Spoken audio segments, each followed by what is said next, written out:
नमस्कार दोस्तों, मैं हूं आपका एस्ट्रोलॉजर संदीप कटारिया और स्वागत है आप सभी का आप ही के चैनल में। इस वीडियो में मैं साल 2021 के दौरान आपके जीवन में महत्वपूर्ण पहलुओं यानी कि आपका करियर, प्रेम संबंध, वैवाहिक जीवन, दोस्ती, घर, परिवार, स्वास्थ्य, करियर, मनी, शिक्षा और इसके साथ साथ जीवन में मिलने वाले अवसरों, ज्योतिषी उपाय, अनुकूल महीने, मुश्किल महीने, टिप्स और एडवाइस आदि और भी बहुत कुछ आपको बताऊंगा। तो आइए शुरू करते हैं। वर्ष 2021 मकर राशि के जातकों की शिक्षा और उनके स्किल्स डेवलपमेंट के मामले में अच्छा लग रहा है, जिसके कारण मकर राशि के विद्यार्थियों को ग्रहों के गोचर से फायदा मिलेगा और वे अपनी कड़ी मेहनत का बेहतर फल प्राप्त करेंगे। राहु और बृहस्पति जी के कारण विद्यार्थियों को और जो जातक अपनी स्किल्स को डेवलप करना चाहते हैं, उन्हें हर टॉपिक और विषय को ठीक से समझने में सफलता मिलने की संभावना है। आपके चतुर्थ भाव में मंगल ग्रह की उपस्थिति के कारण पारिवारिक पहलू पर साल की पहली तिमाही में खुशियों में मामूली गिरावट देखने को मिल सकती है। हालांकि समय के साथ साथ परिस्थितियां धीरे धीरे सुधरेंगी और बेहतर भी बनेंगी। और अब मकर राशि के जातकों के जीवन के विभिन्न पहलुओं पर ग्रहों के गोचर के प्रभाव को विस्तार से देखते हैं। वर्ष का अधिकांश समय मकर राशि के जातकों के करियर के दृष्टिकोण से शुभ ही रहेगा। आपकी कुंडली के सप्तम भाव पर शनि और बृहस्पति जी की दृष्टि के कारण आपके करियर में सफलता की उच्च संभावनाएं दिख रही हैं। बृहस्पति जी आपके धन के द्वितीय भाव में भी जब गोचर करेंगे तो इससे बचत का नियमित प्रवाह भी सुनिश्चित होगा। इस अवधि में आय के नए स्रोतों के लिए भी संभावनाएं बन रही हैं, क्योंकि पंचम भाव में राहु आपको नए विचारों की सौगात देने जा रहे हैं। इसलिए एक नया व्यवसाय या नया काम शुरू करने के लिए भी यह उत्तम समय है। राहु के गोचर के कारण आपको नवीनतम विचार प्राप्त होने की संभावना है और आपकी योजनाओं में आपको सकारात्मक परिणाम मिलने की संभावना है। यह सब बृहस्पति का आपके लगन स्थान और द्वितीय भाव में गोचरों के कारण संभव हो सकता है। मकर राशि के जो जातक साझेदारी में या किसी एजेंसी बिजनेस से जुड़े हुए हैं, उन्हें 14 सितंबर के बाद बेहतर लाभ मिलेगा। मकर राशि के जातकों को अपने कार्यस्थल पर भरपूर मान सम्मान और लाभ मिलेगा। आप इस वर्ष काम करने की स्थितियों को बहुत ही अनुकूल पाएंगे। आप इस वर्ष एक टीम के रूप में दूसरों के साथ काम करने की कोशिश करें। आपकी कार्यशैली में यह बदलाव आपकी प्रगति का एक महत्वपूर्ण हिस्सा होगा और यह आपके लिए एक सबक है जो आपके विकास के मामलों में आगे चलकर बहुत बड़ा बदलाव लाएगा। यह वर्ष आपके लिए एक आर्थिक दृष्टिकोण से भी काफी अनुकूल रहेगा। यदि आप अपने धन का निवेश करना चाहते हैं तो ऐसा करने के लिए यह एक अच्छी अवधि है। हालांकि आप सभी निर्णय स्वयं न लें। आपके लिए उस क्षेत्र के प्रोफेशनल से परामर्श करना ही बेहतर होगा जो आपको सही मार्ग दिखा सके। वर्ष के अंत में आपके लिए बचत के साथ साथ कुछ चुनौतियां हो सकती हैं, इसलिए आप खर्चों को बजट से बाहर जाने और होने वाले खर्चों की समीक्षा जरूर करें और जहां जरूरी हो वहां खर्चों में कुछ आवश्यक कटौती भी करें। मकर राशि के जातकों की कुंडली में पंचम भाव में राहु की उपस्थिति के कारण यह वर्ष प्रेम विवाह के लिए अनुकूल प्रतीत हो रहा है। राहु का यह गोचर आपको प्रेम के मामलों में सफल होने में मदद कर सकता है। शादीशुदा जोड़ों के लिए जैसे ही वर्ष 2021 शुरू होगा, आपको यह प्रेम और सामंजस्य का अनुभव करवाएगा। 6 अप्रैल से 14 सितंबर की अवधि के दौरान आपके पंचम भाव पर बृहस्पति की दृष्टि कुछ मकर राशि के जातकों को प्रेम संबंध से आगे बढ़कर शादी करने का फैसला लेने में मदद कर सकती है। मकर राशि के विवाह योग्य जातक इस वर्ष के मध्य में गठबंधन में देखे जा सकते हैं। इस वर्ष आपके जीवन साथी या लाइफ पार्टनर के साथ गलतफहमी के दौर को भी कभी कभी देखने को मिल सकते हैं और आपको ऐसी परिस्थिति को आपस में मिलकर हल करना होगा। पारिवारिक दृष्टिकोण से देखें तो मकर राशि के जातकों के लिए वर्ष 2021 औसत ही रहेगा। आपकी कुंडली में 6 अप्रैल के बाद द्वितीय भाव में बृहस्पति जी का गोचर घर परिवार में शांति और सुख लाएगा। आपको अपने परिवार के सदस्यों से सहयोग भी मिलेगा। कुछ मकर राशि के जातकों के मामले में परिवार के सदस्य भी बढ़ सकते हैं, अर्थात उनकी गिनती बढ़ सकती है। वर्ष की शुरुआत में मंगल 22 फरवरी तक आपके चतुर्थ भाव में रहेंगे।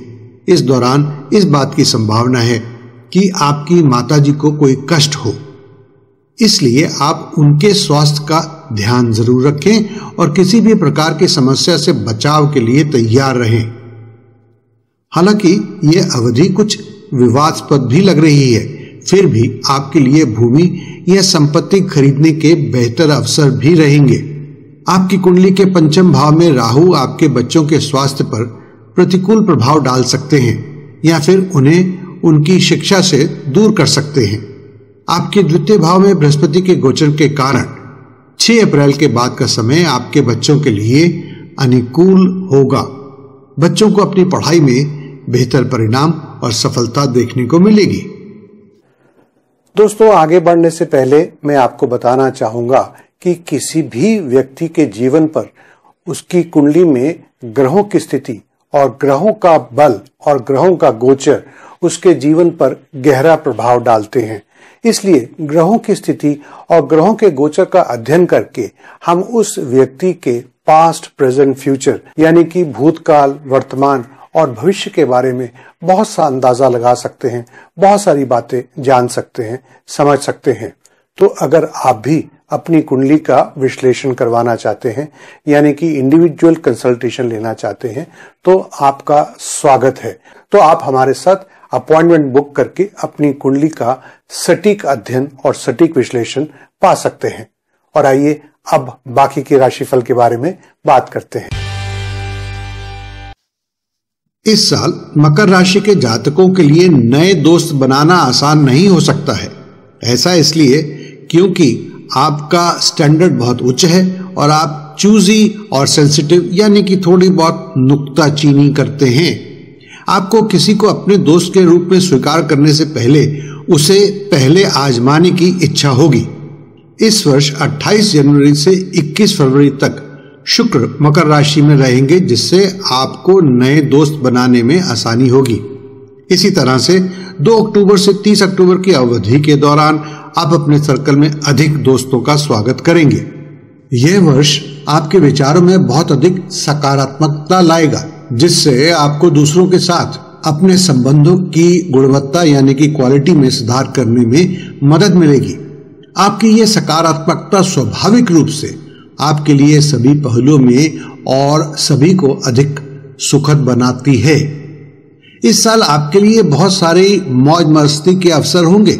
आपकी इच्छा लोगों के साथ मिलजुल कर रहने की होगी। इस दौरान आपके चरित्र का एक बहुत साहसी पक्ष उभर कर सामने आएगा और आप सभाओं, मुलाकातों का आयोजन कर सकते हैं, यानी कि गैदरिंग्स, मीटिंग्स और इवेंट्स को ऑर्गेनाइज कर सकते हैं। वर्ष के अन्य महीनों की तुलना में इस वर्ष जनवरी, फरवरी, मार्च और नवंबर के महीने प्रतियोगी परीक्षाओं और हायर स्टडीज के लिए बहुत शुभ होंगे। ये महीने उन लोगों के लिए भी अनुकूल होंगे जो उच्च शिक्षा के लिए टॉप एजुकेशन इंस्टीट्यूशंस में प्रवेश चाहते हैं। वर्ष 2021 लगभग पूरे साल भर स्कूली विद्यार्थियों के लिए पढ़ाई के लिए अनुकूल समय प्रदान करेगा। साथ ही आप प्रतियोगी परीक्षाओं के लिए भी तैयार रहें ताकि आप अपने ज्ञान का पूरा लाभ उठा सकें। आपके लगन के स्वामी शनि और बृहस्पति जी के प्रभाव के कारण आपका स्वास्थ्य अच्छा रहेगा। बृहस्पति जी और लगन के स्वामी शनि की शुभ दृष्टि के कारण आपके दिमाग में रचनात्मक विचार आएंगे और इसलिए आप मानसिक रूप से संतुष्ट भी रहेंगे। आप अपने कार्यों को व्यवस्थित और रचनात्मक तरीके से पूरा करने में सक्षम होंगे। इसलिए स्वास्थ्य की दृष्टि से यह वर्ष मकर राशि के जातकों के लिए अनुकूल ही रहेगा। यदि आप पहले से ही किसी बीमारी से पीड़ित नहीं हैं, तो आपका स्वास्थ्य पूरे वर्ष भर ठीक रहेगा। हालांकि आप कई बार तनाव महसूस कर सकते हैं और जिसके कारण आपके मन में शराब पीने और पार्टी करने का प्रलोभन आ सकता है। इस समय पौष्टिक आदतों को अपनाते हुए और इस तरह की गतिविधियों पर प्रतिबंध लगाकर आप लंबे समय तक स्वास्थ्य लाभ पा सकते हैं। और अब टिप्स। योगा या अन्य शारीरिक व्यायाम के साथ साथ आप मेडिटेशन करने की भी आदत बनाएं। किसी भी प्रकार के आर्थिक कारण या किसी बुरे व्यवहार के कारण आप मानसिक तनाव में आने से बचें। आप चिड़चिड़े या उग्र होने की कोशिश न करें, अन्यथा ये आपके स्वास्थ्य पर बहुत प्रतिकूल प्रभाव डालेगा। तो ये था आपकी राशि का इस साल का राशिफल। अगर आप ज्योतिष और उससे संबंधित रोचक और लाभकारी जानकारी प्राप्त करना चाहते हैं तो आप हमारी वेबसाइट जैसे कि hindi.topastrologer.com/blog पर जाकर अपने मनपसंद आर्टिकल्स पढ़ सकते हैं और वीडियोस देख सकते हैं। अगर आपको ये वीडियो पसंद आया है तो इसे जरूर लाइक करें और इस वीडियो की जानकारी दूसरों तक भी पहुंचाएं शेयर करके। दोस्तों, हम आगे भी बहुत सारे उपयोगी वीडियोस लाने वाले हैं, तो अगर आप चाहते हैं कि जैसे ही हम कोई वीडियो अपलोड करें और उसकी जानकारी आप तक तुरंत पहुंच जाए, तो आप इस चैनल को सब्सक्राइब कर लें अगर अभी तक नहीं सब्सक्राइब किया है, और साथ ही घंटी वाले निशान को क्लिक करना ना भूलें। इससे हमें बहुत प्रेरणा, बहुत बल, बहुत उत्साहन मिलता है। आने वाला समय आपके लिए मंगलमय हो, खुशहाल हो, ये मेरी परमपिता से प्रार्थना है। इस वीडियो को अंत तक देखने के लिए और हमेशा इस चैनल के साथ जुड़े रहने के लिए आपका बहुत बहुत धन्यवाद।